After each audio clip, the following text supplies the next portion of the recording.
ছেলেরা আশ্চর্য হইয়া বলিল, আচ্ছা আংটিটা তুলুন তো। ব্রাহ্মণ তীর ধনুক লইয়া দেখিতে দেখিতে আংটিও তুলিয়া আনিলেন। ছেলেরা তো অবাক। তখন তাহারা হাত জোর করিয়া তাহাকে প্রণাম করিল। তারপর বলিল, আপনি নিশ্চয়ই কোনো মহাপুরুষ হইবেন। বলুন আপনি কে, আর আপনার কোন কাজ আমরা করিব। ব্রাহ্মণ বলিলেন, তোমাদের আর কিছুই করিতে হইবে না। তোমরা তোমাদের ঠাকুরদাদা মহাশয়ের নিকট গিয়া বলো যে এই রকম এক বুড়া আসিয়াছে। অমনি সকলে ছুটিয়া গিয়া তাহাদের ঠাকুরদাদা ভীষ্মের নিকট সংবাদ দিল। ভীষ্ম সকল কথা শুনিয়া বলিলেন, বুঝিয়াছি, দ্রোণাচার্য আসিয়াছে। এ আর কাহারও কর্ম নহে। ভীষ্মের অনেক দিনের ইচ্ছা ছেলেদিগকে দ্রোণাচার্যের হাতে দেন। সেই দ্রোণাচার্য আপনা হইতেই আসিয়া উপস্থিত। ইহাতে বড়ই আনন্দিত হইয়া ভীষ্ম তাহাকে পরম আদরের সহিত বাড়িতে লইয়া আসিলেন। ভীষ্ম দ্রোণ ইহারা অতি মহৎ লোক ছিলেন। ইহাদের খালি নাম আর পরিচয় শুনিলেই হইবে না, ইহাদের কথা আরও বেশি করিয়া জানা চাই। দেবতাদের মধ্যে ৮ জনকে ৮ বসু বলে।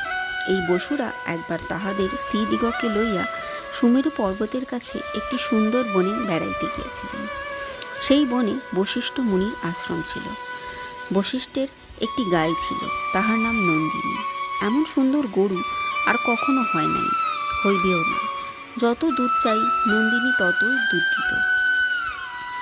আর সে আশ্চর্য দুধ একবার খাইলে 10,000 বৎসর সুস্থ শরীরে বাঁচিয়া থাকিয়া যাইত।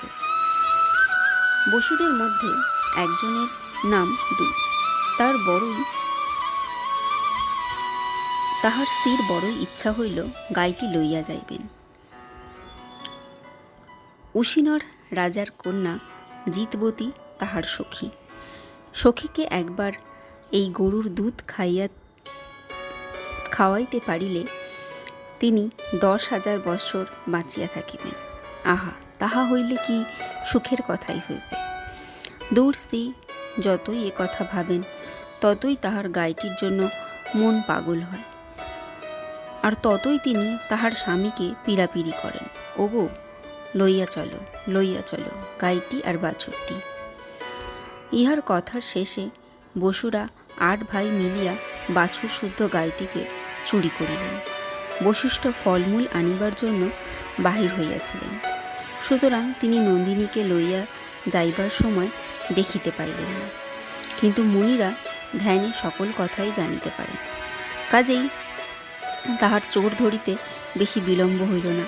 তিনি বসুদিগকে এই বলিয়া শাপ দিলেন, তোরা দেবতা হইয়া এমন কর্ম করিলি, এজন্য তোরা মানুষ হইয়া পৃথিবীতে জন্মাইবি। বসুদের 8 জনের মধ্যে 2রই অধিক দোষ ছিল, অন্যদের দোষ তত নহে। তাই শেষে বশিষ্ঠ দয়া করিয়া বলিলেন যে অপর 7 জন 1 বছর মানুষ থাকিয়াই আবার দেবতা হইতে পারিবে, কিন্তু দুকে যত বছর মানুষ বাঁচে তত বছরই পৃথিবীতে থাকিতে হইবে। এখন বসুরা তো নিতান্তই সংকটে পড়িলেন। মুনির কথা মিথ্যে হইবার নহে, কাজেই মানুষ হইয়া জন্মাইতে হইবে। সুতরাং আর উপায় না দেখিয়া তাহারা গঙ্গা দেবীকে বলিলেন, মা, পৃথিবীতে যদি জন্মাইতে হয় তবে যে সে বাপ মায়ের ছেলে হইয়া যেন আমরা না জন্মাই, এমনি করিয়া দাও। হস্তিনার রাজা প্রতীপের শান্তনু নামক অতিশয় ধার্মিক পুত্র হইবেন, আমরা তাহারই পুত্র হইব, আর আমাদের মা হইবে তুমি নিজে। আমাদের জন্য মা তোমাকে মানুষ হইয়া পৃথিবীতে যাইতেই হইতেছে। তোমার সঙ্গে আমাদের এই কথা রহিল যে আমাদের জন্মের পরেই তুমি আমাদিগকে জলে ফেলিয়া দিবে।